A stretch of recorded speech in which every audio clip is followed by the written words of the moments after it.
mesa de presentación casi asamblearia, por lo nutrida. Un encuentro que puede parecer un poco insólito, un ensamble rarísimo, y que intentaré explicar al presentar a cada uno de nuestros invitados, pero no lo haré contando su currículum, ya que además son bien conocidos y públicos, sino que más bien trataré de explicarles por qué pensé en cada uno de ustedes para integrar esta mesa. Voy a empezar por la gran María Moreno, a quien se le complicó llegar hasta acá en silla de ruedas y nos mandó su texto anoche. María, junto con Lila Pastoriza, dirigió la colección Militancias, donde apareció la primera edición de este libro en 2007. Aquí traje mi único ejemplar de aquella edición. En la misma colección apareció el incisivo y necesario Política y o Violencia de Pilar Calveiro, y también integró libros como Rodolfo Walsh, La palabra y la acción del querido y el recordado Eduardo Josami, entre otros. Yo había escrito en el 2000 de un tirón 70 páginas con el argumento de ese libro, y en los pocos intentos tímidos por exponerlo a la discusión había sentido un silencio espeso, denso, un aire que se corta con cuchillo.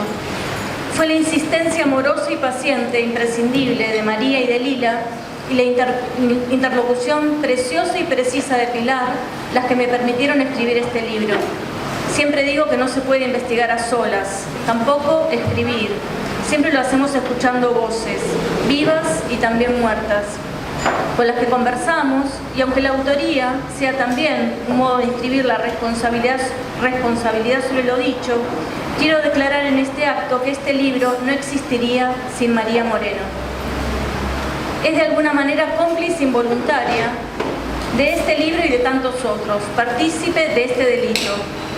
Nos va a leer sus palabras el querido amigo Ari Lutzer, activista en Yo no fui, compañero de CRI, Comité de Revolución Imaginaria.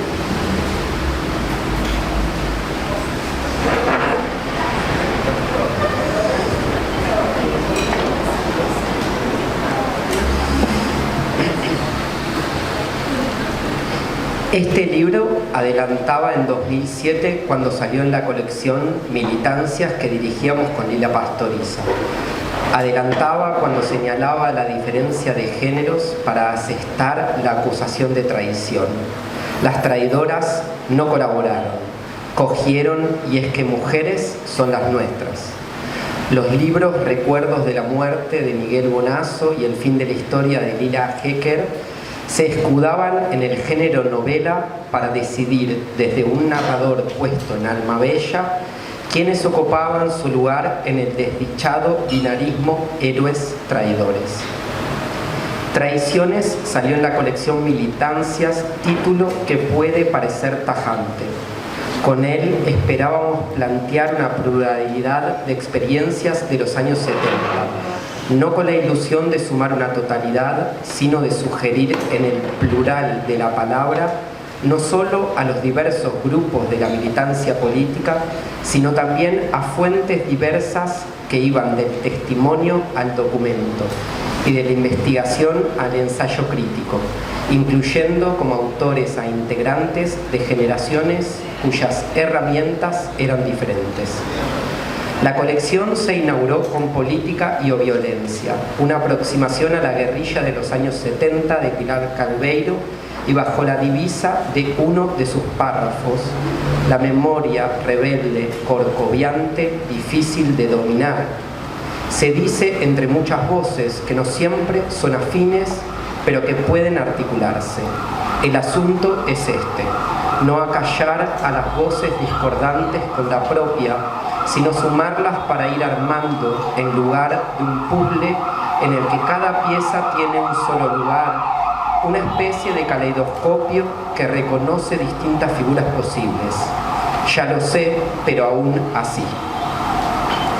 Recuerdos de la muerte y el fin de la historia no buscaban un pacto con el lector, sino estafarlo como a un niño, llevándolo al terreno de la creencia que en toda sociedad es sostenida precisamente por los niños. Con destreza, Octave Manoni la define a través de esta fórmula: ya lo sé, pero aún así. La toma de un artículo que Freud dedica en 1927 al fetichismo y en el que utiliza una palabra que suele traducirse como forclusión.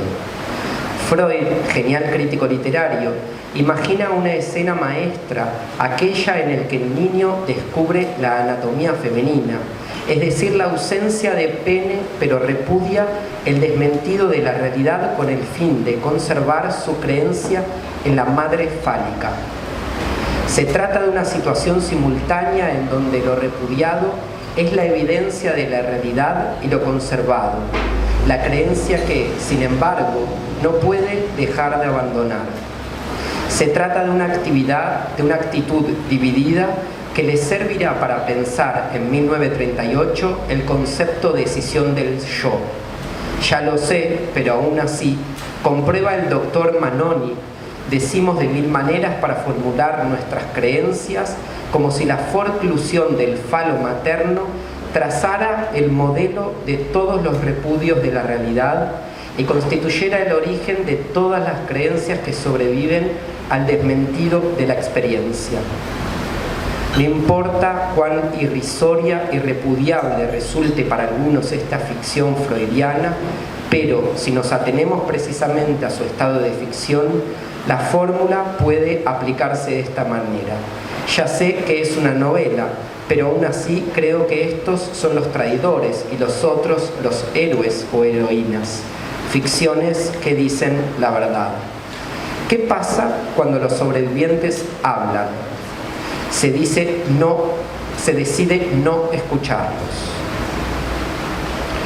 Traiciones invita a realizar una crítica desde y entre los compañeros antes que la muerte sin gloria estalle en la razón biológica. La palabra del título asociada a los sobrevivientes de los campos de concentración como coartada para explicar la derrota de proyectos revolucionarios sobre los que queda todo por decir. Y si no ahora, ¿cuándo? Y recurso de baja estrofa que se intenta encubrir bajo el género novela, abre en este libro la escucha hospitalaria a quienes pasaron por los juzgados, obligados a nombrar una y otra vez a los asesinos.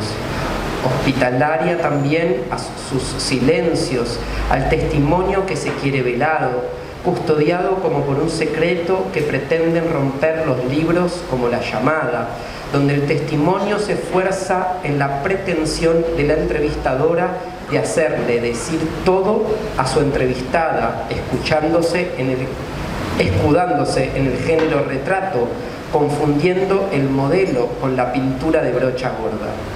Quisiera repetir como un mantra las palabras de Pilar Calveiro, de inspiración performática para este libro. Hay que escracharnos, políticamente hablando, no como un castigo, sino como una forma de ser veraces para, de verdad, pasar a otra cosa. En ese sentido, escrachar es exhibirse en términos de práctica política anterior, de la que hay que dar cuenta para que el presente adquiera nuevos sentidos.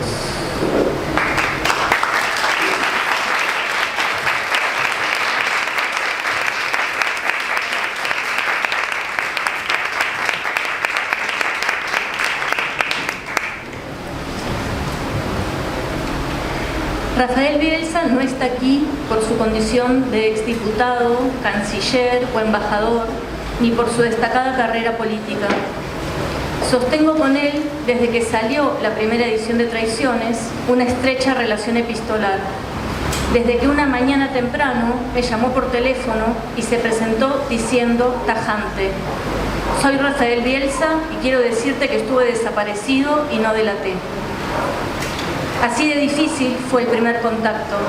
Desatado por una nota, aparecía en el diario Perfil, malintencionadamente titulada «No se soporta decir que los desaparecidos delataron». Cuando el cuidado del libro está puesto en atender a que los sobrevivientes no necesariamente delataron y desarmar la asociación entre sobrevivir y traicionar. Aquella misma tarde le dejé un ejemplar del libro en su despacho en el Congreso. Y desde entonces nos hemos escrito bastante.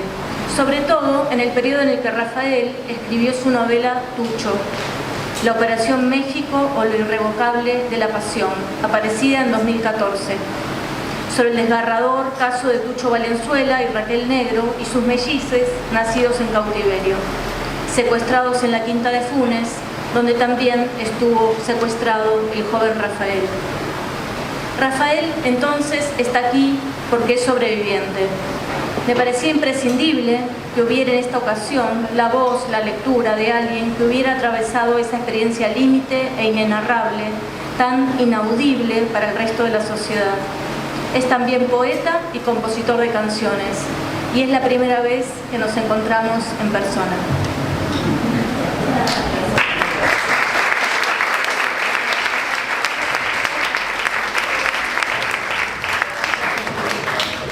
No hay nada como haber hecho muchas cosas para no haber hecho ninguna bien. Muchas gracias, Ana, hoy la conozco. Hoy la conozco personalmente. La conocía por su obra y por lo que nos escribimos, que fue mucho. Este tema tiene una dificultad que vive en su médula. Desde que empecé a leer compulsivamente siempre tuve una relación obsesiva con el Holocausto. Era una cosa que viniera por la literatura, viniera por esas obras increíbles como la trilogía de Primo Levi, que no son literatura, pero tienen una belleza negra que no deja de ser belleza y que por belleza tampoco renuncia a ser negra. O las interminables versiones de quienes sufrieron por ese padecimiento.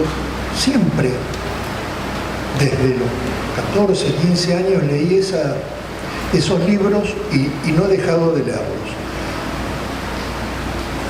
Eso no tiene ninguna importancia como no sea la confesión de que cada vez que tomo un nuevo libro vinculado con el Holocausto, pienso que hay algo desde la primera hasta la última vez que significa no terminar de entender. No terminar de entender qué pasa acá. ¿Qué es lo que pasa? Y creo que la primera vez que leí Traiciones, y ahora que la releí, tuve que esperar que me mandara el nuevo ejemplar Ana, pero porque doné mi biblioteca y yo no estaba en mi casa cuando la doné. Entonces mi esposa, que es la que armó las interminables cajas, eran 12.000 volúmenes, evidentemente puso tu primera versión y está ahora en la biblioteca municipal de Rosario, la biblioteca Álvarez. Bueno, pero ¿por qué digo esto? Porque me parece que también el libro de Ana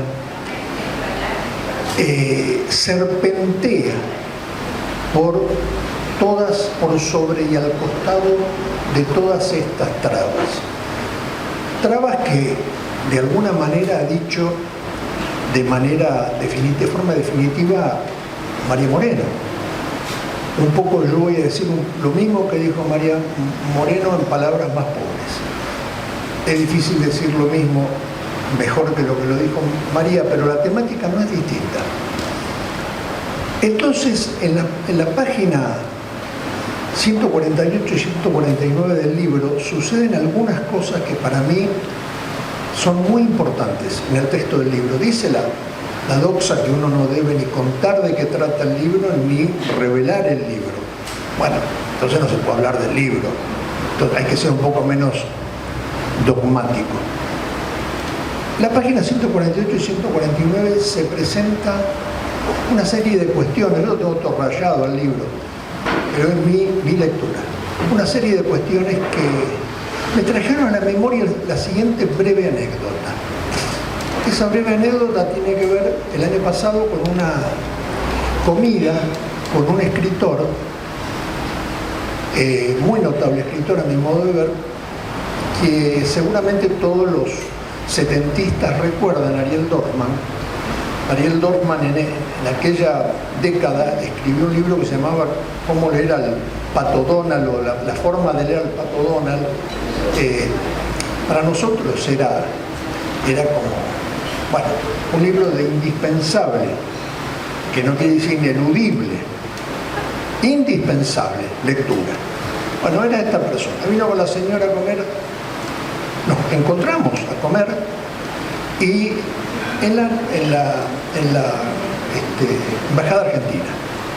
Y en un momento determinado, estamos hablando de todos aquellos chilenos que se habían tirado de cabeza en los pisos que estábamos, en los jardines que estábamos mirando, asomados a las ventanas.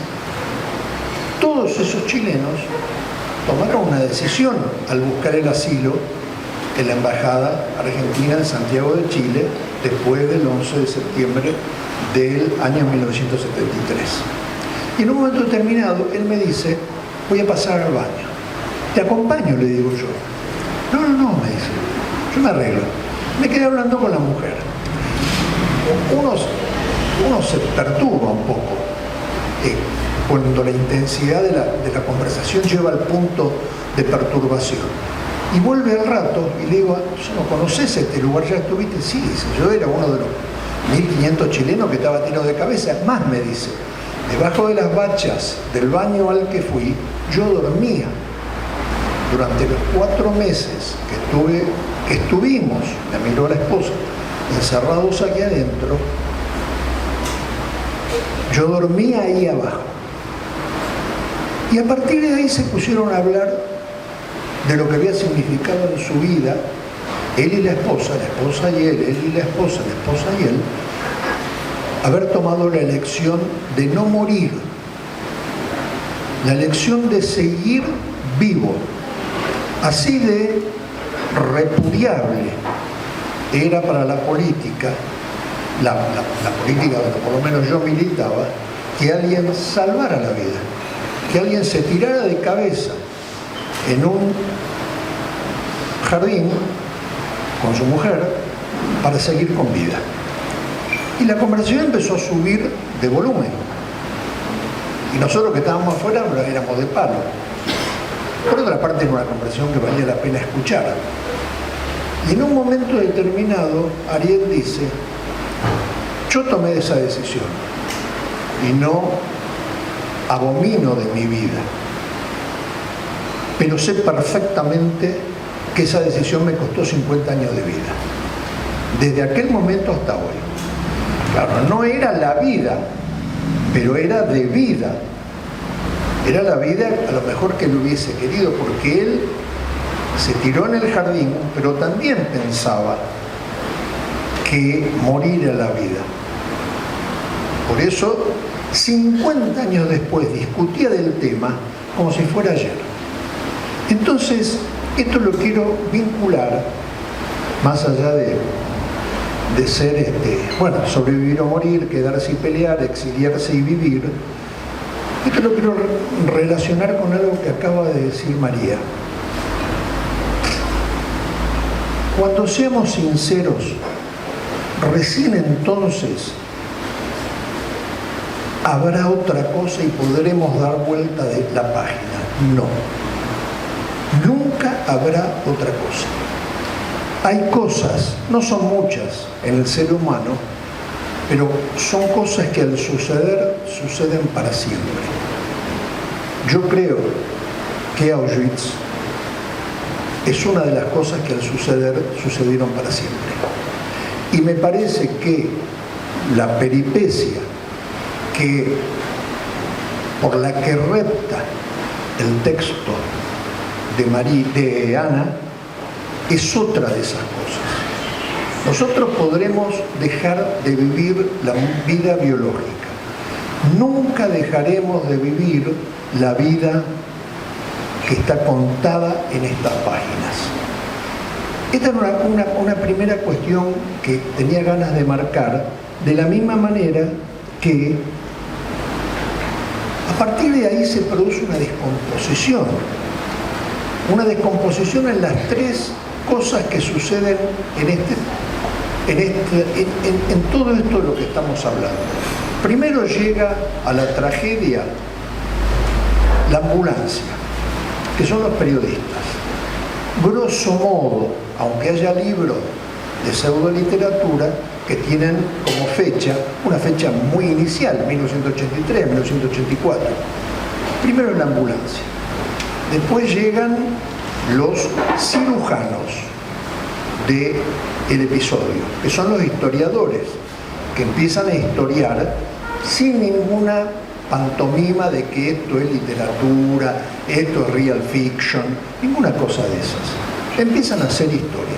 Luego viene la filosofía. En realidad la filosofía vendría a ser un poco la primera sepulturera de la historia. Ya se empieza a pensar sobre ciertos temas cuando no se puede hacer sufrir pensando en esos temas a gente que lo sufrió.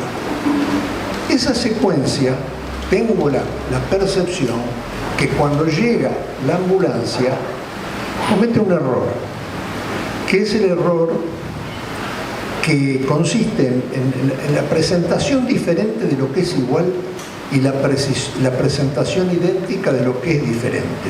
Norma Rostito. Nadie lo cuenta tan bien como Ana.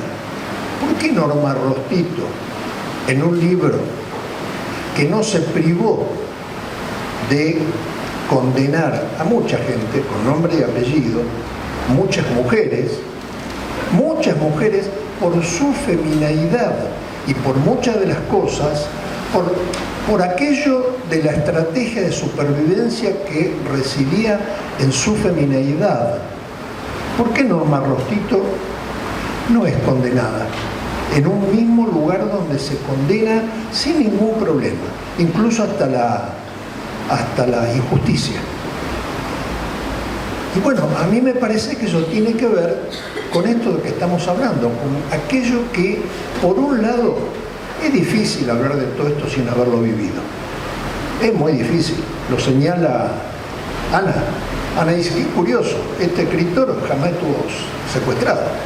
¿Y cómo habla del secuestro, la desaparición, la tortura, la delación? Habla como si hubiese pasado 10 años así. No, y nunca le pasó.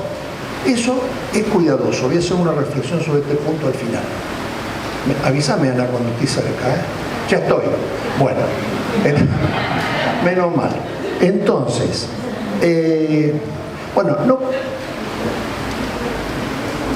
yo dos cosas que una de las que no me puedo privar y otra que no quiero dejar de decir. La segunda es que en el arte hacer verdadero lo que es verdad y hacer de la verdad algo verdadero no es lo mismo. Lo primero es legítima y elogioso talento. Lo segundo es un enorme peligro. Y cierro con esto, que es el peligro. Como cierra Ana, el suicidio del Pollo Bravalle. Pollo Bravalle era mi amigo, íntimo amigo, tenía un año más que yo. Éramos amigos de la adolescencia, que son esas amistades que no perecen más allá de la supervivencia o de la muerte biológica. Y él, bueno, no quiero hablar de él, pero él escribió una carta que dejó cuando se suicidó tirándose a un río desde un puente en el pueblo donde vivía, en el norte de Italia, que se llamaba Vielia, con B corta. Y en esa carta decía, en definitiva, ¿cuál fue mi canallada? ¿Cuál fue mi canallada que hasta el día de hoy se me persigue? No me aguanté la tortura. No soporté ese hecho físico. Por supuesto, después que leí esa carta, jamás me hubiese olvidado de José. Después que leí esa carta, nunca más me olvidé de José y su carta. Me parece que todo eso en algún sentido está vinculado y agradezco enormemente el libro por todo lo que me permitió. Muchas gracias.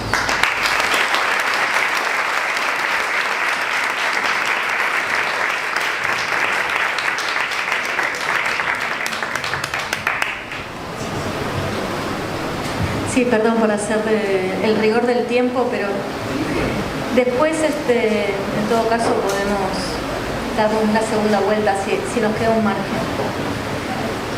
Bueno, puedo decir que Mariana Tello Weiss, es otra cómplice necesaria, igual que María, en esta reedición de Traiciones. Acompañó lanzando las preguntas justas y oportunas, la decisión de reeditarlo, escribió una larga y jugosa introducción, dando cuenta de lo que sucedió con el estigma de la traición que pesa sobre los sobrevivientes desde 2007, año de la primera edición hasta ahora, sobre todo considerando el lugar imprescindible de los sobrevivientes como testigos en los juicios de lesa humanidad. Mariana, que es una de las fundadoras de Hijos en Córdoba, conoce muy de cerca la cuestión. Ha trabajado en sitios de memoria como La Perla, ha acompañado a los sobrevivientes que fueron testigos en la megacausa cordobesa, ha dirigido el Archivo Nacional de la Memoria, breve pero fructíferamente en tiempos de pandemia. Interlocutora generosa y nada concesiva, capaz de encontrarle la vuelta o mirarlo al revés. Otra que se mete en temas inadecuados o incómodos para los parámetros de la academia o de la militancia. Esta antropóloga arriesgada reunió durante años historias de espectros, apariciones, almas en pena y compone con ellos una etnografía que bucea entre fantasmas a partir de sueños, de sucesos desconcertantes, de extrañas señales, de indicios sensibles que manifiestan lo ocultado que nos legó como sociedad el terrorismo de Estado. Encuentros oníricos, sesiones de espiritismo, consultas con médiums y con todo ese material de fantasmas de la dictadura, Mariana escribió un libro que se publicará en breve. Ante lo insepulto e irresuelto, ¿dónde están les desaparecides? ¿Dónde están les nietes apropiades? Las muertes violentas, la ausencia de cuerpos y tumbas, la imposibilidad de duelo, condiciones inherentes de la siniestra figura de la desaparición. Mariana llama la atención sobre las señales de nuestra inevitable convivencia con los espectros. Me gustaría pensar que de alguna manera Traiciones y Fantasmas de la Dictadura son dos intentos hermanos de nuestra generación de hijas de militantes de los 70 de corrernos de los lugares comunes de la retórica memorial para pensar en lo irresuelto, lo que no se quiere escuchar, pero no deja de insistir en aparecer.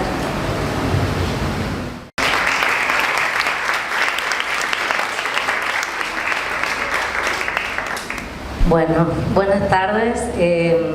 Muchísimas gracias, Ana, por la invitación hoy, por la invitación a escribir el prólogo también de este libro que fue clave, yo creo, muy importante por muchos motivos que digo ahí, también no voy a abundar en lo que yo escribí. Me parece que es un libro que es interesante. Es muy interesante, gracias Gaby también por ahí, por contribuir a la reedición para volver a tenerlo en la biblioteca, para volver a repasarlo, porque bueno, siempre hablamos de que parece un tema que cada tanto duerme, ¿no? Y de repente vuelve con una actualidad inusitada, ¿no? Tiene efectos constantes, ¿no? en el presente y en la vida de las personas concretas, muchas personas que están sentadas acá hoy, ¿no? Que pasaron no solo por los centros clandestinos de detención, sino también por la militancia, que es otro tabú que también enfrenta este libro, ¿no? Yo investigué primero sobre, bueno, Ana dijo, ya contó, soy hija militante. También lo digo no por un ego trip, sino porque creo de que muchas de estas preguntas que recorren el libro de Ana, que recorren las investigaciones, las preguntas que yo me hice de un modo académico, ¿no? También tienen que ver con preguntas que son vitales, ¿no? Para entender nuestras propias trayectorias, para entender los legados inquietantes de ese pasado, ¿no? En el que fuimos socializados. así empiezo también el prólogo, ¿no? Cantando algunas canciones de mi infancia, como esa de Citarrosa que dice mi padre que un traidor puede más que 1000 valientes, y otra posterior de León Gieco que dice, ya en democracia, si un traidor puede más que unos cuantos, que esos cuantos no lo olviden fácilmente, ¿no? Y expresando la incomodidad, ¿no? que genera el tema este, no es fácil, lo dijo muy bien Rafael, es como sinuoso, digamos, no hay respuestas en el libro, hay muchas preguntas, y creo que eso es lo más interesante que sigue exponiendo, porque esas preguntas, como buenas preguntas que interpelan sobre el presente y no sobre algo que le pasó a otra gente tampoco, o que está aislado, encapsulado, ¿no? En el horror absoluto sobre el cual no podemos pensar, nos alcanza, ¿no? Nos alcanza el horror y nos alcanzan también las formas conscientes o no, a lo mejor, de pensar la militancia, ¿no? ¿En qué término? Creo que este es un momento especial para pensar esas cosas también. Terminé de escribir el prólogo en agosto del año pasado y pasaron muchas cosas en el medio, ¿no? Y la siguiente vez que lo leí, lo charlamos con Gaby, ya me parecía que era como extemporal, ¿no? Lo que había escrito fue un año donde el presente nos interpela también sobre ese pasado de una manera muy singular, ¿no? Y no sé, creo que haciéndole estas preguntas desde la militancia al presente, desde el horror de los centros clandestinos al presente, la traición no es algo que se exacerba, digamos, ¿no? en el universo del centro clandestino de detención, pero es algo que forma parte de nuestra mitología, de nuestra forma de pensar la política en muchos otros planos, ¿no? Es un esquema de pensamiento atávico, diría, ¿no? Está en la Biblia, está en muchos lugares, ¿no? Que de alguna manera, esto lo dice Ana también, da una respuesta un poco compacta, ¿no? Tomando al Toto Schmuckler, en realidad, ¿no? A los infortunios individuales y a las derrotas colectivas, ¿no? Entonces creo que una de las cosas que el libro sigue aportando y sigue interpelando es una pregunta sobre esa manera de pensar las derrotas, ¿no? Derrotas que de alguna manera, y salvando todas las distancias, estamos viviendo en este momento también, y tantas preguntas que necesitamos hacernos sobre nuestras formas de hacer política. Y después también sobre cómo pensamos esos discursos compactos que son la contracara de la traición, como es la heroicidad, ¿no? Porque la heroicidad es como la otra cara, ¿no? Sobre la cual siempre estamos en nuestras formas de construir política navegando, ¿no? Sobre estos esquemas binarios que a veces no nos dejan pensar las dificultades, ¿no? Yo le decía a Ana que para mí fue un gran honor también de que ella me haya elegido para prologar este libro, porque el libro además toca, bueno, ya se dijo, no voy a repetir, ¿no? Cosas que son muy espinosas, como el tema de género. Muchos años atrás, ya cuando el tema todavía no estaba tan en el tapete como ahora, después se pensó mucho más que ser traidor o ser traidora no era lo mismo, ¿no? El componente generalizado, si se quiere, de la traición, la violencia sexual y de género, las formas de enunciación de esas experiencias al límite de lo vivible, y por eso también al límite de lo narrable, al límite de lo escuchable, y que después volvió, no te voy a spoilear porque Agustina va a seguir por ahí, a tomar nuevos sentidos en las nuevas generaciones de feministas, ¿no? Y eso me parece que este libro fue una referencia muy importante que también tendió unos puentes de diálogo entre el pasado y el presente que fueron totalmente clave para pensar la militancia de las nuevas generaciones de feministas. Y otra cosa que también un poco tocó hace un rato Rafael es qué implica, ¿no? Esta cuestión de escribir sobre la vida de los otros. no ya de la propia vida, o sea, yo no puedo hablar, o sea, bien lo dijiste eso, ¿no? De experiencias como si las hubiera vivido yo, que no viví, ¿no? O sea, nadie puede conocer del todo esas experiencias radicalmente subjetivas, como puede ser la experiencia de la tortura, y mucho menos poder esbozar qué hubiera hecho uno, ¿no? en modo potencial ante una situación así, ¿no? Creo que eso es una de las cosas que el libro desarma, pero hay mucho escrito sobre eso, hay un montón escrito sobre eso, ¿no? Y es algo que Ana analiza muy bien también, ¿no? Entonces, hacernos la pregunta ya en términos de personas que escribimos, no sé si de escritores, ¿no? O escritoras, sino de personas que escribimos, sobre cuáles son las operaciones o las implicancias éticas, estéticas, políticas, de escribir sobre la vida de los otros. Me parece que es algo que a veces pasa un poco desapercibido de Traiciones, pero que ha tenido un efecto de fabricación de la vida de esas personas, y con esto voy cerrando también, que ha sido muy potente, ¿no? Aún con la anonimización, aún con la no ficción, se salta, digamos, de la ficción al testimonio judicial, ¿no? En muchas oportunidades, no todos sabemos quiénes son las personas de las que se habla ahí. Las personas anonimizadas casualmente son las mujeres, pero todo el mundo sabe quiénes son. Hay una serie de operaciones ahí que dialogan, ¿no? Con distintos intereses por conocer esas vidas, ¿no? Desde, no sé, no encuentro el adjetivo, pero a veces también desde un lugar del morbo, ¿no? Eso está... y tenemos que preguntarnos los que escribimos cualquier cosa, ¿no? ¿Qué estamos haciendo cuando escribimos sobre la vida de esa gente? ¿Qué estamos creando en la vida de esa gente, ¿no? Y ahí, Ana, la primera edición, la segunda ya está más desarrollado esto, pero la primera edición tiene unas notitas biográficas apenas esbozadas, ¿no? Sobre cuál es el dolor que la llevó a escribir este libro, ¿no? Y tiene que ver con algo que a mí me toca generacionalmente muy fuerte también, que es la amistad con los hijos de los traidores, entre muchas comillas, ¿no? Chicos criados en una disciplina setentista tremenda, ¿no?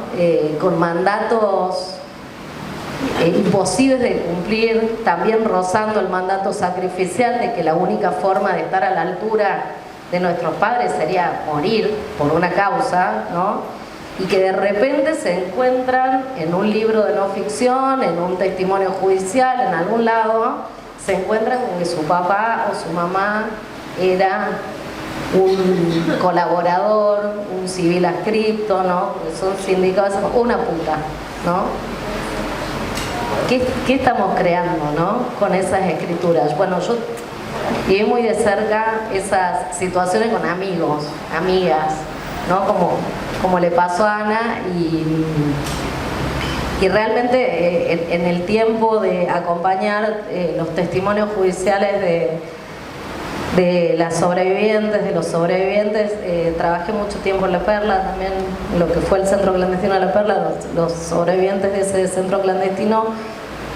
Fue clave tener Traiciones a mano para por lo menos poder hacer algunas preguntas, ¿no? Así como en otro momento las preguntas sobre la lucha armada era algo que nos llenaban de ira, pero no podíamos, o sea, sufríamos en silencio. Las preguntas, que en un caso es por algo habrá sido, en otro caso es por algo habrá sobrevivido, también era algo que de alguna manera rechazamos apretando los puños, ¿no? Pero sin poder esbozar una respuesta articulada.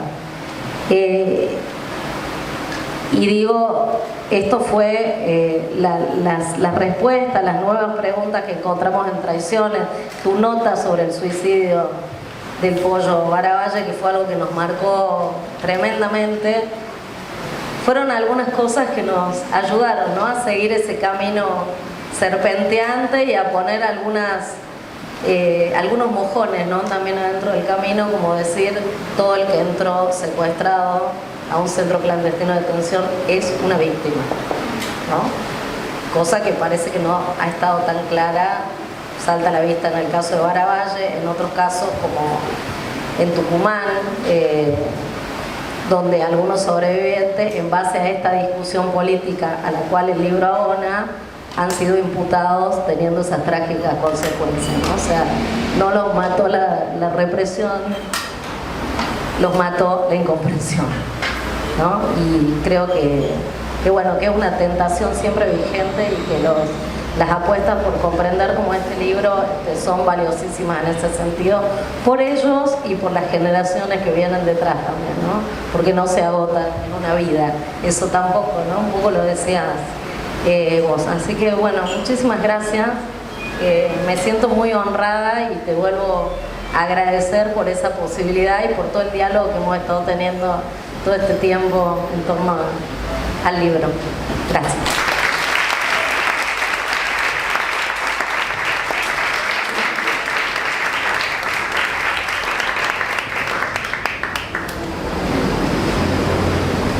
Bueno, Agustina Richter también la estoy conociendo hoy.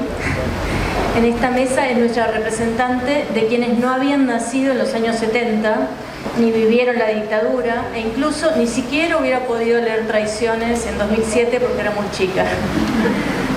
Me resulta vital alentar un diálogo intergeneracional en estas complejas cuestiones de las políticas de la memoria. Se ve que a Agustina también le atraen los temas incómodos y está haciendo su doctorado sobre la clandestinidad dentro de la clandestinidad, un análisis antropológico de memorias acerca de experiencias homoeróticas de jóvenes militantes de los 70. Ha trabajado en la investigación que dio lugar a la exposición Ser Mujeres en la ESMA y pensado en la cuestión de los delitos sexuales en el terrorismo de Estado, la cuestión del consentimiento y los complejos vínculos entre torturadores y prisioneras. Problemas que se abordan de alguna manera en el capítulo Las traidoras como putas, indagando el doble estigma que pesa sobre las mujeres y sus cuerpos, sus deseos, como territorio de batalla y de disputa, de propiedad, entre sus parejas, las organizaciones en las que militaban y sus captores. Me alegra mucho su participación en esta mesa y ojalá haya muchas nuevas lecturas en clave transfeminista de todos estos temas.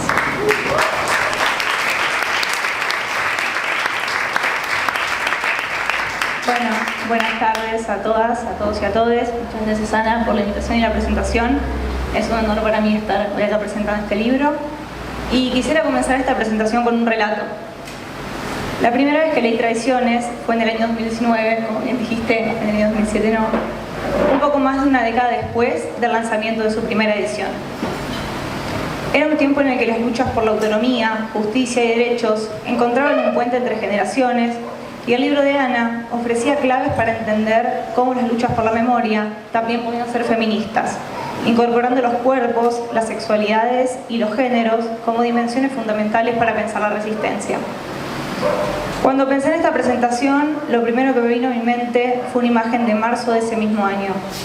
En el Salón Dorado del Museo de Sitio ex-ESMA, me encontraba sentada al fondo de una sala colmada de jóvenes con pañuelos verdes en sus mochilas y muñecas, junto a otros pañuelos blancos que salpicaban la audiencia. Ese día, distintas generaciones, de en su mayoría mujeres, nos reunimos para participar de la inauguración de la intervención Ser Mujeres en la ESMA, Testimonios para Volver a Mirar. La intervención museográfica perseguía el objetivo de incluir en los relatos oficiales sobre el terrorismo de Estado las experiencias vividas por mujeres durante el cautiverio, y particularmente la actividad que se desarrolló ese día invitaba a algunas de las sobrevivientes a que compartieran sus testimonios sobre la militancia y el encierro. Hablaron entonces sobre las violencias específicas a las que se vieron expuestas por ser mujeres, resaltando la sistematicidad con la que el género fue utilizado como mecanismo de disciplinamiento por los represores. Sus relatos, signados por la culpa y el estigma de haber sobrevivido, no dejaban de resonar con las preguntas que circulan en Traiciones. ¿Qué significa sobrevivir? ¿Qué implica ser visto o vista como traidor o traidora, como puta, como alguien que desobedeció los códigos de la militancia o fue despojado de la categoría de héroe o heroína? Traiciones desafían las narrativas cómodas y heroicas del pasado. su reedición llega en un momento clave, en el que las luchas por la memoria, la verdad y la justicia enfrentan renovados desafíos frente al avance del negacionismo y los discursos reivindicadores del terrorismo de Estado. En este contexto, el libro no solo recupera preguntas imprescindibles sobre el pasado reciente, sino que también dialoga con las generaciones más jóvenes, conectando las luchas históricas con las demandas y perspectivas actuales. Tradiciones desarma categorías para explorar las violencias que marcaron las experiencias de quienes sobrevivieron al poder desaparecedor del terrorismo de Estado y propone preguntas habilitadoras para pensar qué es lo que aún hoy no podemos escuchar de los y las sobrevivientes. A su vez, esta reedición pone el foco en que también la tradición tiene género. En un contexto donde los cuerpos feminizados fueron doblemente disciplinados, tanto por los represores como por los códigos patriarcales de las propias organizaciones militantes, el libro pone el centro en aquellas historias que fueron relegadas al silencio o al margen del relato colectivo. A diferencia de cuando se publicó por primera vez en 2007, momento de reapertura de los juicios por crímenes de lesa humanidad, y con una Argentina que estaba consolidando un marco institucional para el ejercicio de la memoria, la reedición de este libro ocurre en un escenario distinto. Nos encontramos en un contexto atravesado por la polarización política, el resurgimiento de discursos negacionistas y la reivindicación de la dictadura desde algunos sectores. Al mismo tiempo, las luchas feministas y de las diversidades sexuales han transformado profundamente el debate público, ampliando las perspectivas de las cuales se aborda el pasado. La reedición de Traiciones no solo refleja la necesidad de mantener vivo el debate sobre las memorias del terrorismo de Estado, sino que también resalta la importancia de adaptarlo a las demandas y tensiones del presente. En un contexto donde el negacionismo intenta relativizar los crímenes de la dictadura, el libro nos recuerda que la memoria es un territorio de disputa y que es necesario seguir haciéndonos preguntas incómodas para desafiar los relatos hegemónicos. El diálogo del libro con las generaciones más jóvenes se vuelve imprescindible porque interpela las formas en las que entendemos la resistencia y la traición, la militancia y la memoria, desde una perspectiva que abraza las luchas actuales. Traiciones no solo rescata los relatos silenciados del pasado, sino que también nos invita a imaginar futuros donde esas narrativas encuentren un lugar central en el relato colectivo. En este contexto, la reedición de Traiciones no es solo un acto editorial, sino un gesto político y cultural, una invitación a volver a mirar, a revisitar lo incómodo y a resistir, desde la memoria, los intentos de justificar lo injustificable. Porque las preguntas que plantea el libro siguen siendo actuales y en ellas encontramos no solo claves para entender nuestro pasado, sino también herramientas para enfrentar los desafíos del presente. Así que gracias.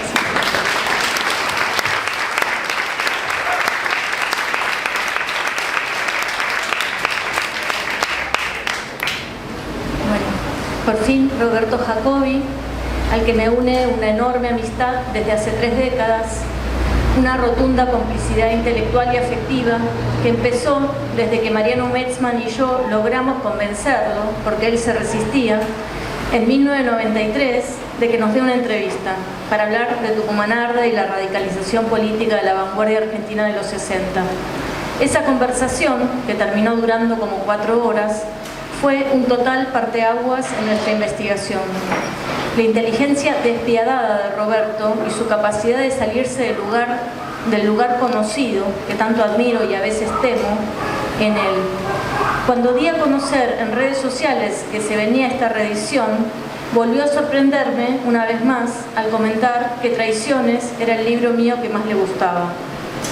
No era ni del Litera Tucumán Arde, el libro que hicimos con Mariano y donde son cruciales sus ideas, ni El deseo nace del derrumbe, la enorme antología de sus escritos, sus letras de canciones, los manifiestos de arte de los medios, los poemas eróticos, las investigaciones sociológicas, ensayos de filosofía política, proyectos artísticos, críticas teatrales y tanto más de sus 1000 vidas simultáneas que editamos en ocasión de su muestra en el Reina Sofía en 2011. Ni tampoco Oscar Mazota, Revolución en el Arte, la compilación de los escritos sobre arte de su gran mentor y querido amigo, que además está dedicada a Roberto Jacobi, con quien tanto fantaseamos con este libro, y el cisma que provocarían las ideas mazotianas en los relatos hegemónicos sobre el arte y la cultura argentina de aquellos años tan dorados como teñidos de rojo. En síntesis, lo hice venir hoy hasta acá, desde su paraíso en Bellavista, gracias Roberto también por eso, solo porque quiero escuchar qué piensa de Traiciones. Respiremos hondo.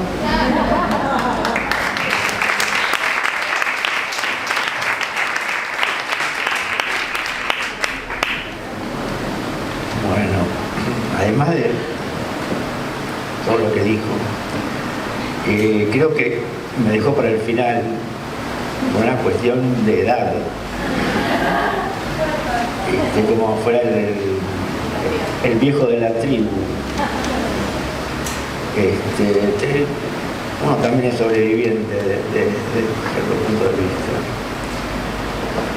Bueno, yo me sumergí en el libro todos estos días, estas semanas, después de escuchar la presentación, me parece que no tengo nada que alegar y sería aburridísimo. Solo comentar tres cositas que me parecen señalar. Uno que es la valentía de Ana de enfrentarse a ese espeso alquitrán que hay, se ha pintado toda esta temática. Hay que poder defender a los traidores. O sea, es una de las cosas más difíciles que pueda existir, porque nadie, supongo que casi nadie, está pensando en hacer eso, ¿no? Justamente disolver las categorías, poner en juego otra manera de ver las cosas, que es realmente la contribución que se podría hacer respecto del pasado. No ver el pasado con los ojos que en el pasado se veían. Bueno, eso es una cosa. La otra, que me parece fundamental, es más de tipo metodológico, es no haber querido establecer una verdad, no hacer otro relato según el cual pasó esto, pasó el otro, tal, es el otro, sino justamente esa mediación que utiliza Ana, que es los escritores, los novelistas, son los que nos están dando la pista del problema que tenemos que tratar, de qué se trata. Es como si fuera el negativo que se revela justamente por lo contrario. Me parece que había una decisión muy original, muy buena, muy correcta, que es la manera de tratar el tema. Bueno, eso es básicamente. Y la otra cosa es algo que me pasó a mí, leyendo el libro y los temas que tratando de pensar un poco en relación a lo que estamos viviendo. Es que solamente quienes estaban en un proyecto revolucionario son pasibles de traicionar. Que, bien o mal, hay algunos cientos de asesinos que no están sueltos. Hay otros tantos que se sabe perfectamente quiénes son. Sin embargo, prácticamente no hay casos, hay uno, dos,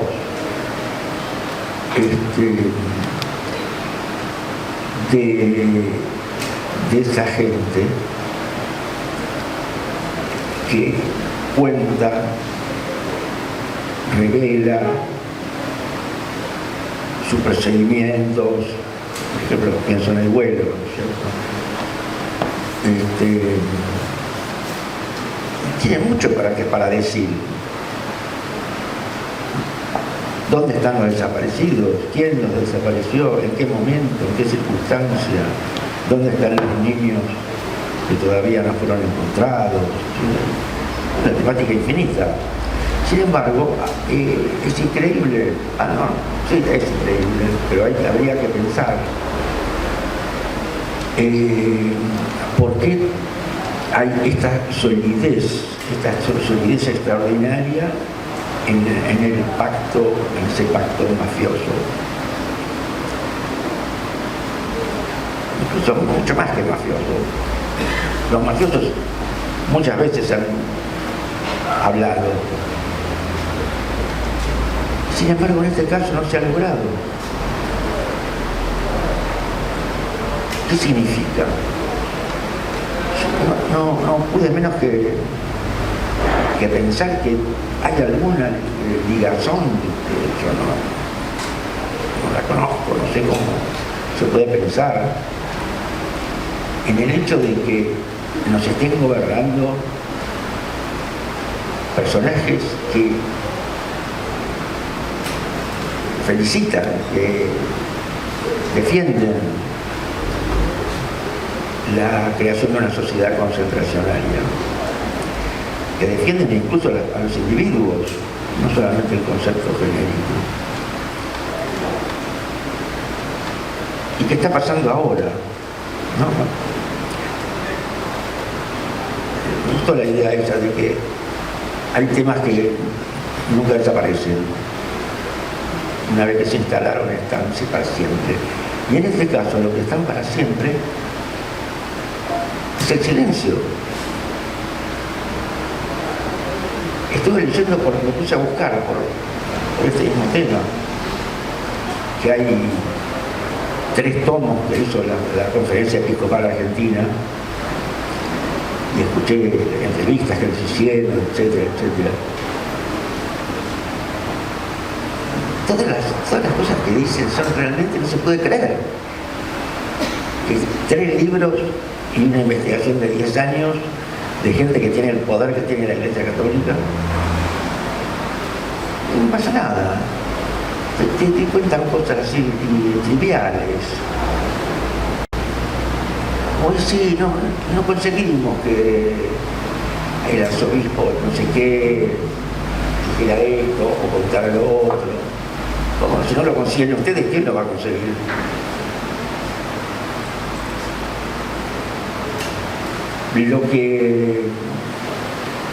Lo que considera su gran mérito es haber entrado a los archivos del Vaticano, pero no hay ninguna revelación ahí, por lo menos yo no me leí los libros, obviamente, me bastó con escucharlos.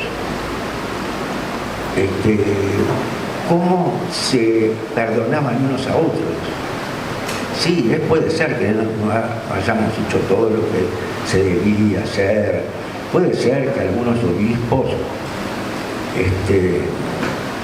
se hacían los sonsos, y hasta ahí llegaban más o menos, no avanzaban mucho sobre ese punto. Entonces, yo creo que ese silencio, ese pacto, no solo es muy fuerte, tal como se ve, sino que se ha infiltrado, está infiltrado en la sociedad.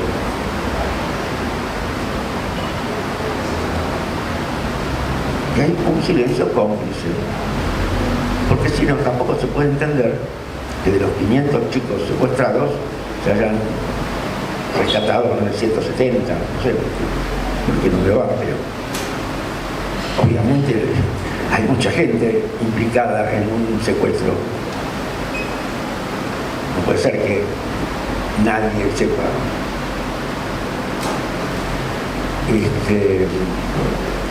Bueno, nada más. No quería dejarlos tristes, pero lo logré, ¿no? Creo que sí. Sí, lo logré. Sí, te digo porque yo mismo me puse muy triste cuando empecé a pensar en toda esta cosa.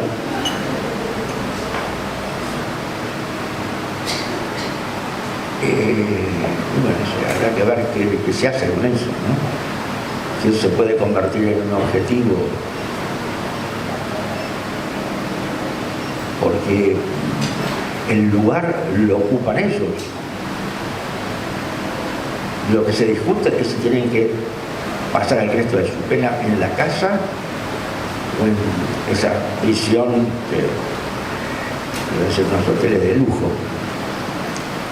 Pero no hay nadie que dice, ¿por qué no hablan? ¿Por qué no dicen? ¿Por qué digan dónde están los chicos?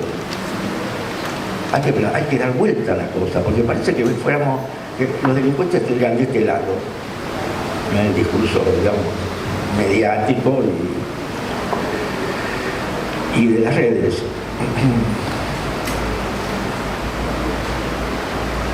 Eso nada más.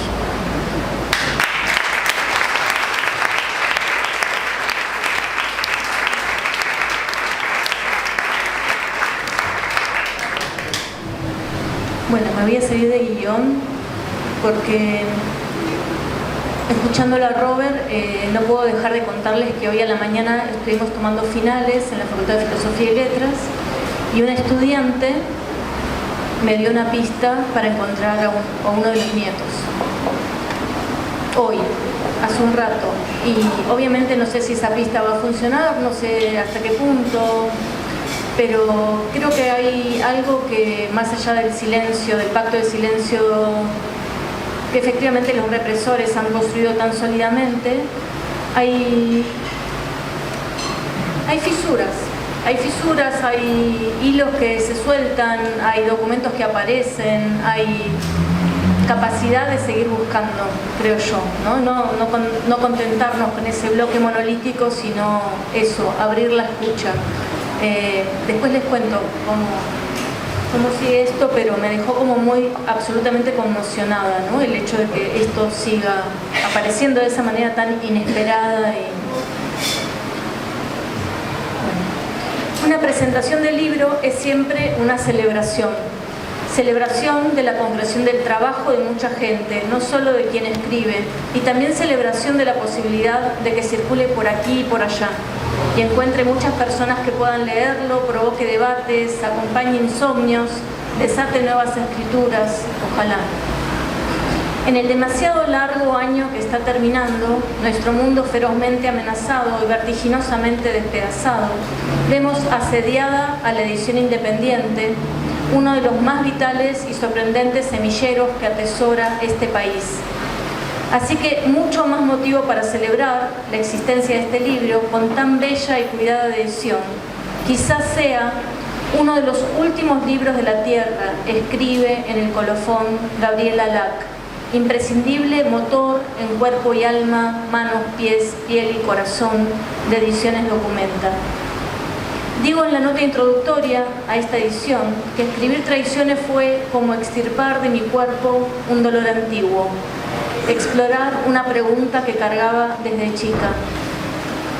Después de años de estar inconseguible, este libro se reincorpora a la vida material, transmutado en esta nueva forma.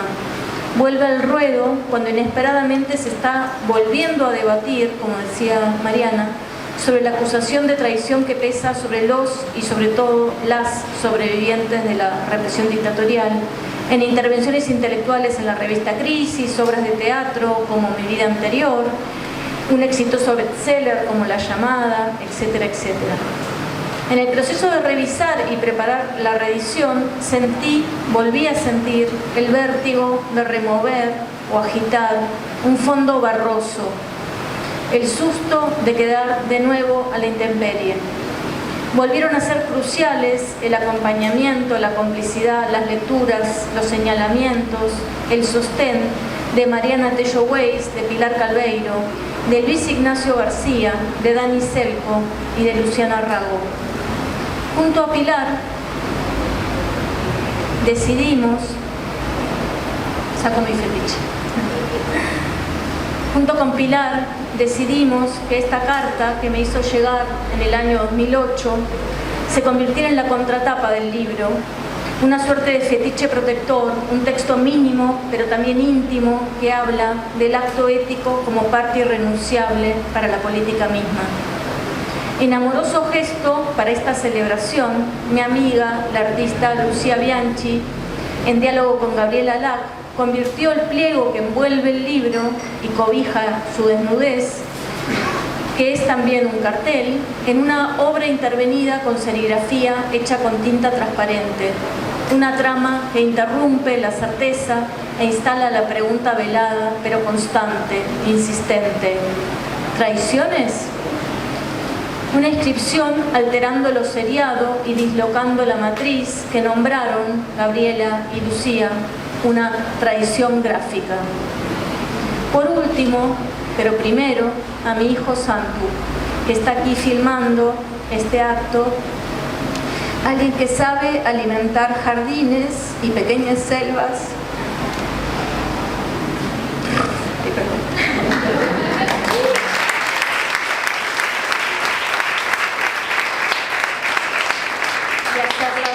Y hacerlas crecer.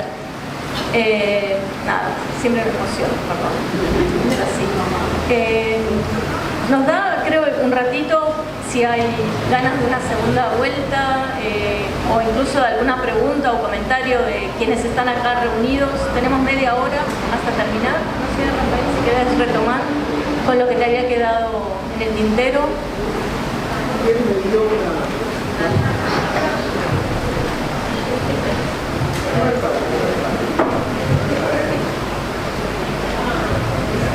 No sé qué hacen ustedes con los regalos, ¿no? A mí cuando me dan un regalo envuelto nunca me gusta abrirlo delante del que me lo regaló. Me quiero quedar solo y abrirlo solo y mirarlo solo.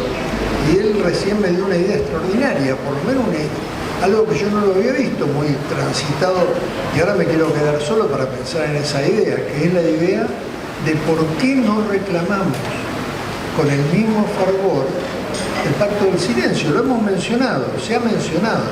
No está fatigado con tareas colectivas.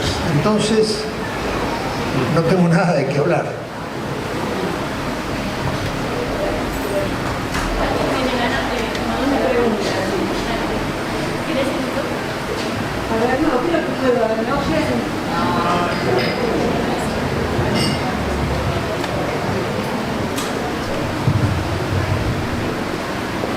Sí, buenas tardes, gracias por esto y gracias por la reedición. Yo lo leí de prestado y ahora lo tengo el mío. Fue importante para mí porque justamente yo estaba trabajando con un libro cuyo eje es el relato real, digamos, de un sobreviviente acusado de traidor, digamos. Alguien que supongo que por lo menos marcó gente, digamos, el caso de Tucumán, el caso del perro Clemente. Entonces, mi pregunta es, si a partir de tu libro, que a mí me hizo, obviamente me revolvió la cabeza y me sigue revolviendo, y lo que más admiro del libro es que siga abierto, digamos, que siga haciendo pensar, es si tuviste algún tipo de ecos, comentarios respecto de personas que hayan estado vinculadas con, digamos, sobrevivientes o familiares de personas desaparecidas o asesinadas, digamos, con cuerpo presente, digamos, que hayan cambiado de opinión a partir, digamos, ¿qué evolución tuviste dentro de ese mismo contexto?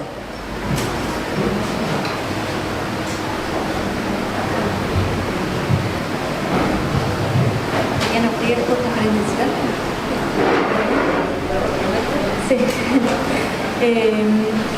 Lo que te podría decir, soy de pensar lentamente, así que lo primero que me sale responderte es que efectivamente lo que sí sentí con mucha fuerza después de la primera edición fue que se acercaron muchas personas sobrevivientes a hablar conmigo y se generó un vínculo muy fuerte con muchos de ellos, y que varias de ellos emprendieron el camino de la escritura también, y eso me parece importante. O sea, más allá del lugar absolutamente imprescindible y crucial que los sobrevivientes han tenido en los juicios de lesa humanidad, sin ellos esos juicios no hubieran podido tener lugar, también, digamos que fuera del ámbito judicial, me parece que esas voces en los últimos años han empezado a escucharse de otra manera.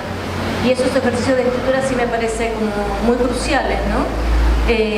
Testimonios y a veces análisis y a veces poemas y a veces balbuceos, pero hay un tomar la palabra que sí me parece muy clave, ¿no? Animarse a tomar la palabra, eso.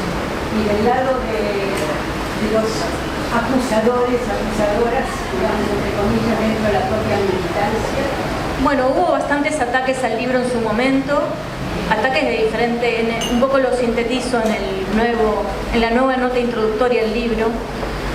Hubo algunos grupos, sobre todo de Rosario me acuerdo, que acusaron muy drásticamente al libro como de defender colaboracionistas, etc. Y también hubo una discusión más, si se quiere, soterrada, menos explícita, menos pública, que me hacía saber que no estaba bien ventilar los trapitos al sol.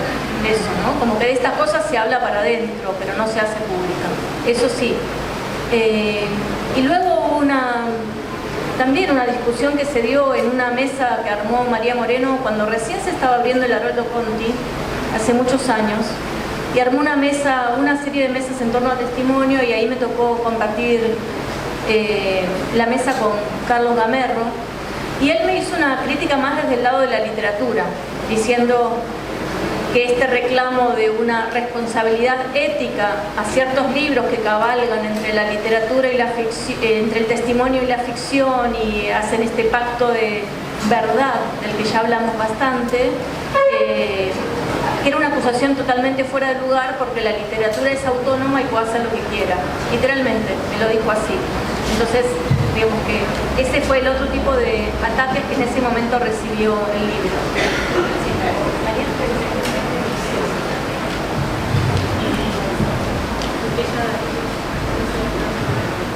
Una nota pequeña en Buenos Aires. Que la mayor parte de la escritura que hay sobre el centro clandestino de detención, bueno, a excepción de Quinta y Funa, ¿no?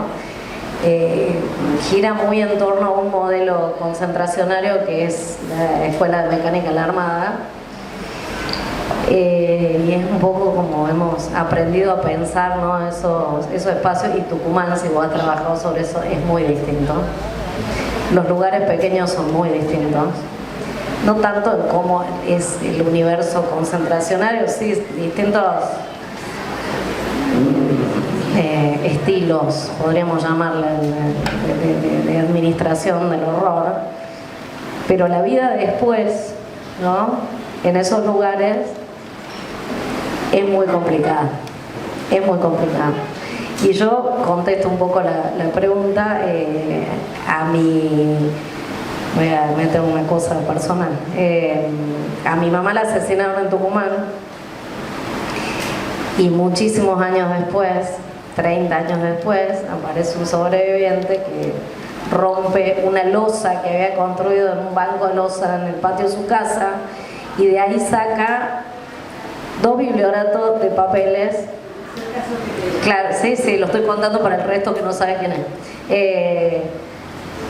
Un sobreviviente súper estigmatizado, y dentro de esos 2 biblioratos de papeles había, uno de esos biblioratos era toda la documentación sobre el cadáver de mi mamá, toda firmada por los represores, que decían que la habían matado, que la habían mandado a la morgue, que la habían enterrado en una parcela del cementerio, y que él se robó en un contrabando hormiga mientras tenía libertad vigilada en una media. Era albañil, construyó un banco de material, puso los biblioratos adentro, y los papeles esos durmieron bajo una losa, literal, durante 30 años, hasta que Maco de Leaf lo convenció de que él tenía que sacar esos papeles y declarar.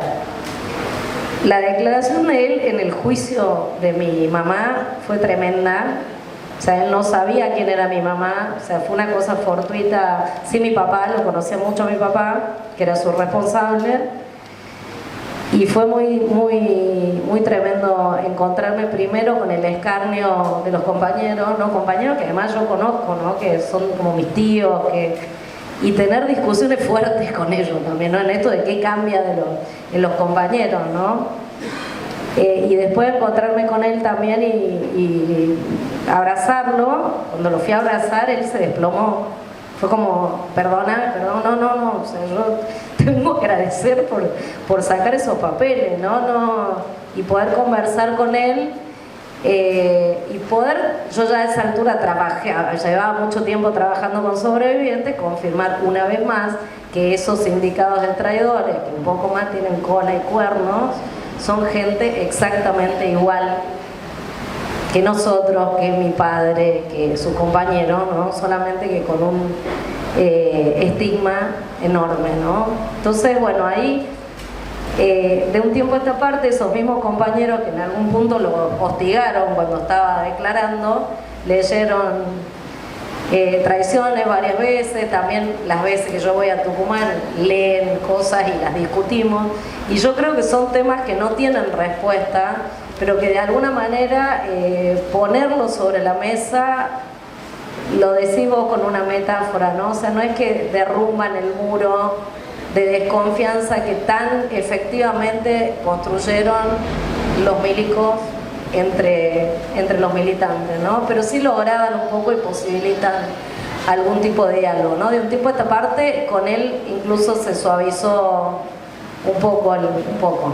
También le pusieron una placa, ¿no?, en la puerta del barrio diciendo acá cayó la compañera de él, entregada por Juan Carlos Clemente, que vive a 3 cuadras acá.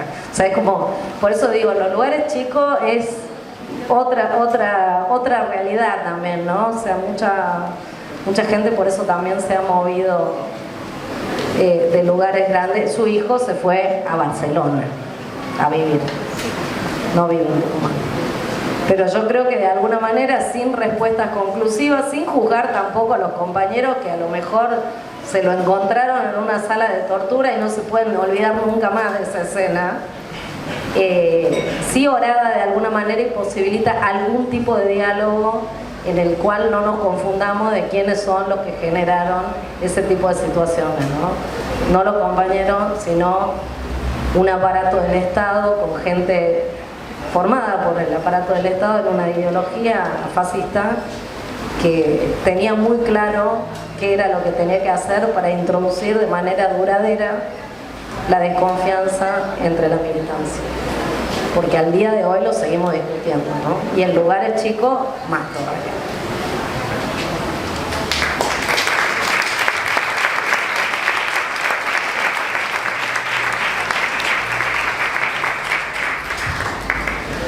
Bueno, hay tiempo para una pregunta más.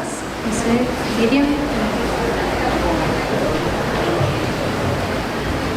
Bueno, quería hacer una especie de postdata a lo que dijo Mariana, porque hay exactamente una división, hay una especie de muro en quienes sostienen esta teoría de la heroicidad, sin entender que quienes sobrevivimos a un centro clandestino de detención transitamos grises, no hay blancos y negros, no hay héroes y traidores, cada uno hizo lo que pudo. Hay gente que sobrevivió sin delatar, hay gente que no soportó la tortura, hay gente que por suerte, fuera de la situación física de tortura, sintió que tenía que dar pruebas de algo para sobrevivir, pero precisamente esos compañeros fueron los que tuvieron más acceso a información y que, por ejemplo, contribuyeron a la identificación de los represores que tomaron nombres falsos con documentación elaborada en los sótanos de la EMA para apropiarse de chacras de Coria en Mendoza. Eso por un lado, hay una grieta en este momento, hay gente que no tolera ver que los centros clandestinos de detención sean pisados por esos supuestos traidores como Remondegui en La Perla, como Miguel Ángel Lauleta en la ESMA. Pero quería preguntarle más a Ana sobre lo que te dijo Gamarro en relación a las libertades que se puede tomar la ficción, porque es exactamente lo que me contestó en una mesa que compartimos Eliana Hecker en la Feria del Libro, cuando yo le cuestioné y otra sobreviviente, Munu Actis, que estaba en el público, que hubiera utilizado la figura de Lucy, claramente identificable, y que le hubiera acusado de delatar y causar la muerte de su marido, de Marcelo Kurlat. Y ella se amparó en esto. Es la ficción. ¿Puedes profundizar un poco más sobre eso?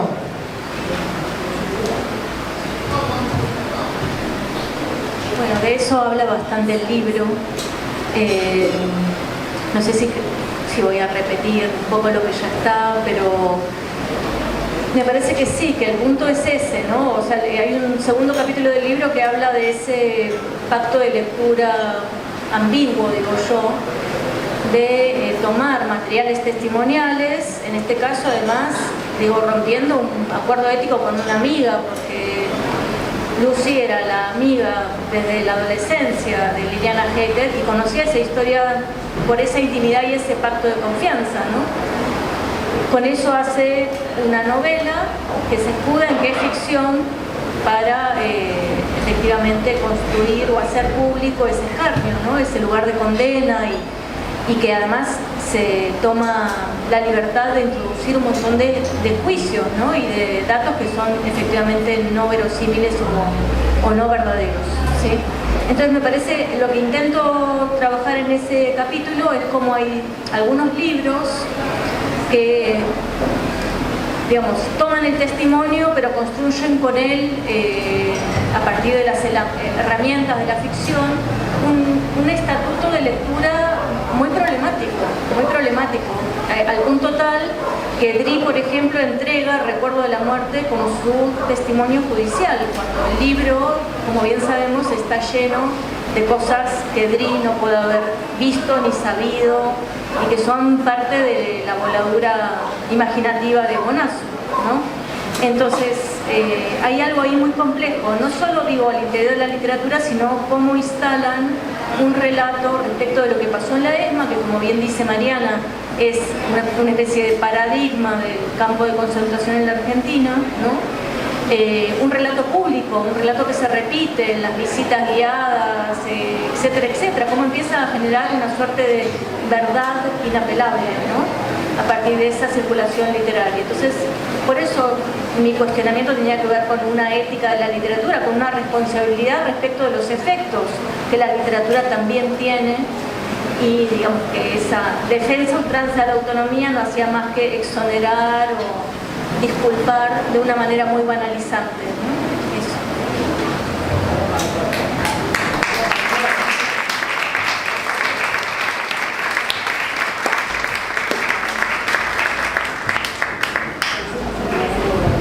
Bueno, hola, buenas noches. Mi nombre es Silvio Biotti. Estoy acá viviendo en Buenos Aires, pero viví en Córdoba y en Jujuy, donde la conocí a Mariana cuando era una chiquita, ni sabía que era militante, pero hacía renegar pues salí del colegio de frente. Y después nos encontramos en Córdoba. Yo estuve en La Perla, bueno, más o menos algunos puede saber mi historia. Caí muy chico, con 16 años. Voy a tratar de armar la cosa para llegar a una pregunta que más o menos merezca una respuesta, porque es muy amplia. Yo era periferia de una organización armada, pero muy periférico, muy chico. Tenía ganas de estar en las cosas, pero no me dejaban. Así que cuando caímos yo era el último lugar, lo último que había. Y mis compañeros, bueno, trataron de aguantar y no pudieron. Y yo iba con la idea de que no, que tenía que morir o no, y después inmediatamente dije, no me hace falta morir. Y me dejaron vivir. Yo tuve la suerte de que detrás mío no había más nadie, pero yo siempre me dije, ¿y si había alguien? Si estaba mi familia, si yo hubiera tenido hijos ahora, ya soy abuelo, bisabuelo soy. Tengo 63 años, pero tengo una bisnieta de 1 año, o sea, son todos apurados en mi familia. Y yo digo, ¿qué más nos podemos engañar? Porque yo transité casi todos los 80 militando en derechos humanos, y en política, siempre estuve en política, y era un mito. Los que habían muerto eran valientes, los que sobrevivieron había que poner cierta duda. Después en los 90 algunos empezaron a hablar. Yo empecé a hacerme cargo, miren chicos, yo era la última punta, no fui más vale. Pero costaba. Y me costó mucho en las organizaciones de derechos humanos. Les cuento esto porque por ahí va la pregunta.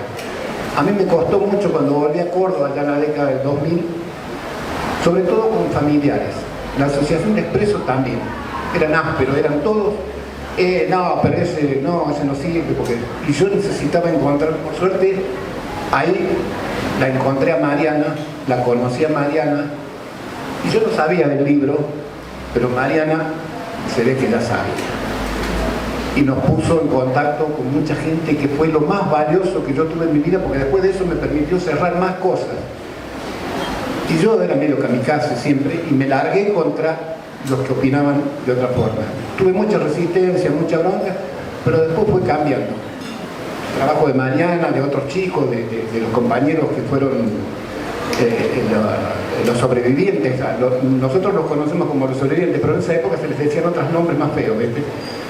Y fue cambiando. Después yo fui al juicio y yo, les soy sincero, me costó mucho decir todo lo último que tenía, hasta que un día en un tribunal lleno tuve que decir, miren, esto va por lo de la violencia contra las mujeres, la violencia sexual y todo lo demás, pero puesto de otro lado, de un chico, tuve que decir, miren, a mí me cortaron un testículo.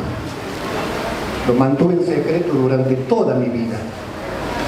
Ya tuve que sentirme viejo, sin ámbito de hacerme el seductor y pasar todo eso, porque me costó una barbaridad contarle al público, contarle al juez, contarle al tribunal que me habían hecho eso.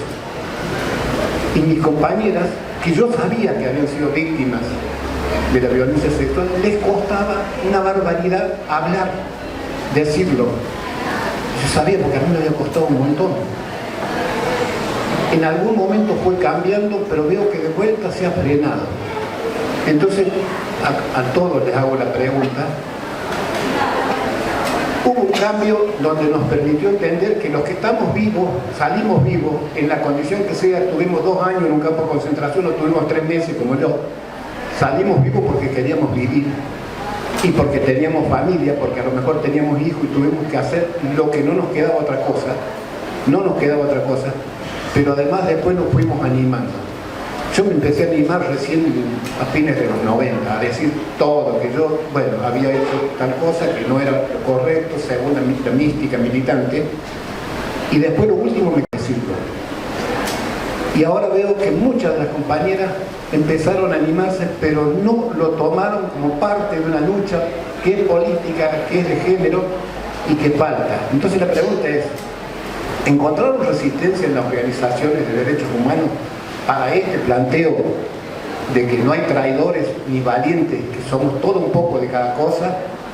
Y en segundo lugar, si se puede avanzar más para que las compañeras lo lleven adelante a esa denuncia que es política, de que fueron víctimas de atrocidades en el sentido sexual. Incluso las que estaban señaladas como lo peor, llegaron víctimas de mucha violencia sexual previamente a eso. Yo sé que Mariana trabaja mucho el tema, a los demás los conozco poco, a Rafael lo conozco por la referencia pública, por ahí algún día tengo un par de cosas porque tengo algunas dudas sobre nuestro partido y gente que a lo mejor tú hayas conocido. Yo militaba en el PCML, donde militaban los hijos de Evo Bonafini, y caímos todos en un día prácticamente, pero una de nuestras compañeras hay un periodo que no la tenemos ubicada y pensamos que puede haber estado en Rosario. Después cuando puedas lo vemos, recordás algo, porque fue justo en la época de Tucho Valenzuela. Pero bueno, esa era la pregunta, las dos preguntas. Si encontraron resistencias que ojalá estén bajando, porque había un mito de que eran valientes o traidores en las organizaciones de derechos humanos, y si la disputa por la cuestión de género se puede aumentar, no sé, con este gobierno, o sea, pero es necesario seguir adelante con eso con más fuerza.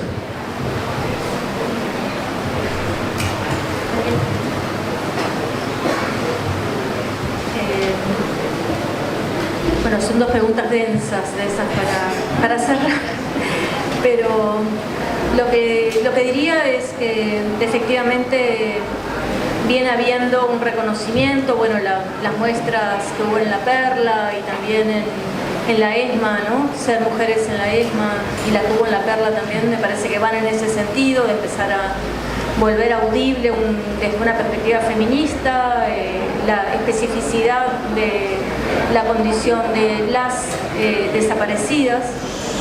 Creo que sería muy importante también empezar a contar que muchas veces también hubo varones que fueron violados, cosa que no se dice hasta ahora, ¿no? Hay como un tabú respecto de eso. Me parece que esa sería una cuestión que habría que interrogar, ¿no? Y empezar a habilitar. Así como te costó tanto hablar de ese cercenamiento, digo, esto otro también cuesta un montón de ser dicho, ¿no? Hay algo de la hombría construida en torno a la idea de heroicidad que parece desacreditada.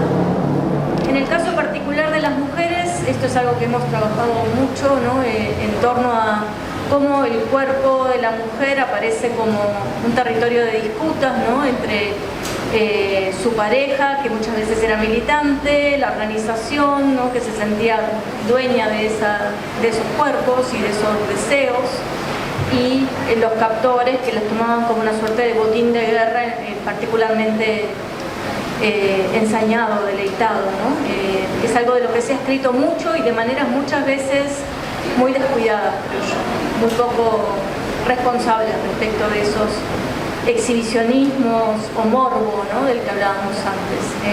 Creo que hay mucho todavía por atender para aproximarnos a esos dolores que insisten en estar allí, ¿no? Presentes, como decíamos al principio. Por mi parte eso, no sé si alguien quiere agregar algo más, ¿no? Bueno, contarles que en la mesa quedan ejemplares y también está el afiche que hizo Lucía Bianchi para que se lleven como regalo.